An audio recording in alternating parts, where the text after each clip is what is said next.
কই তুমি? লেট হয়ে যাচ্ছে তো। হ্যাঁ আমি রেডি, চলো। আচ্ছা চলো। ওহো, ময়লাওয়ালা আসছে মনে হয়। তুমি দাঁড়াও, একবার ময়লা ঝুড়িটা নিয়েই যাই। আচ্ছা ঠিক আছে, নিয়ে আসো। চলো, এই যে নাও। ম্যাডাম একটু দাঁড়াইবেন? কি সমস্যা? কিছু বলবে? দাঁড়াতে বললে কেন?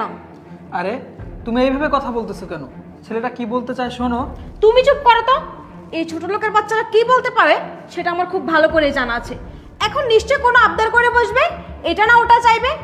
এসব আদিক্ষেতা দেখানোর সময় আমার নেই। তোমার দেখাতে হলে তুমিই দেখাও। আচ্ছা থামো বাবা, তুমি কি বলবে বলো। স্যার আমার খুব ঠান্ডা লাগে, আমার কোনো শীতের কাপড় নাই। আমি আর আমার আব্বা এই বিল্ডিংয়ে ময়লার কাম করি স্যার। স্যার আমার যদি একটা শীতের কাপড় দিতেন আমার খুব উপকার হতো স্যার। দেখেছো, আমি বলেছিলাম না ছোট লোকদের কাজই এটা। ময়লা নিতে আসেনি, আসছে তো শীতের জামা কাপড় চাইতে। দাও এখন। কি শুরু করছো তুমি? দেখতেছো ছেলেটা শীতে কাঁপতেছে, আর ও তো আমাদের কাছে এমন কিছুই চায়নি, শুধু শীতের জামাই চেয়েছে। আমাদের ঘরে তো অনেক জামা আছে, ওইখান থেকে ওকে একটা জামা দিয়ে দাও। তোমার কি মনে হয় এই ছোট লোককে যদি এখন ঘরের গুলা দেই তাহলে কেউ নেবে? পুরাতন জিনিস কখনোই নিবে না। এরা তো লাখ সাহেব, এখন নিশ্চয়ই নতুন জামা কাপড় কিনে দিতে বলবে। এই, তোর বাপকে আমাদেরকে টাকা ইনকাম করে দিয়ে গেছে, তোকে শীতের জামা কাপড় দিব? যা এখান থেকে, না হলে কিন্তু ঠাটিয়ে এক চড় মারবো।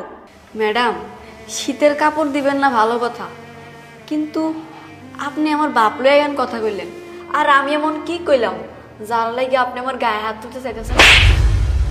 কি করলে তুমি এটা? তুমি ছেলেটার গায়ে হাত তুললে কেন? কি করব? তুমি একদম চুপ করবে আর একটা কথাও বলবে না। তোমার আশকারা পেয়ে ছোট লোকের বাচ্চা এখন আমার মুখে মুখে তর্ক করার সাহস পেয়েছে। এই চটটা কেন দিয়েছি জানিস? তুই আমার মুখে মুখে তর্ক করার জন্য। যা এখান থেকে। বাবা, ম্যাডাম তোকে মারতেছে কেন? কোনো ভুল করছিস? না বাবা, আমি কোনো ভুল করি নাই। আমি শুধু ময়লা নিতে আইসা ম্যাডামের কাছে একটা শীতের জামা চাইছি। ম্যাডাম ও ছোট মানুষ, বোঝে নাই আপনার কাছ থেকে একটা শীতের জামা চাইছে। ওর হয়ে আমি আপনার কাছে ক্ষমা চাচ্ছি, আমাকে ক্ষমা করে দেন। তুমি চলো বাবা। দাঁড়ান তাবিন, আজকে তুমি বাচ্চা ছেলেটার গায়ে হাত দিয়ে একদম ঠিক করনি। তুমি সব সময় মানুষের সাথে খারাপ ব্যবহার করো, সবার সাথে খারাপ ব্যবহার করো, কারোর সাথে কখনো তুমি ভালো ব্যবহার করো না। আমি যে তোমার স্বামী, তুমি আমার সাথেও বাজে ব্যবহার করো, আমার সাথেও তুমি অহংকার দেখিয়ে কথা বলো। দেখো তাবিন, কখনো কাউকে উপকার করতে না পারো, কারো ক্ষতি করো না।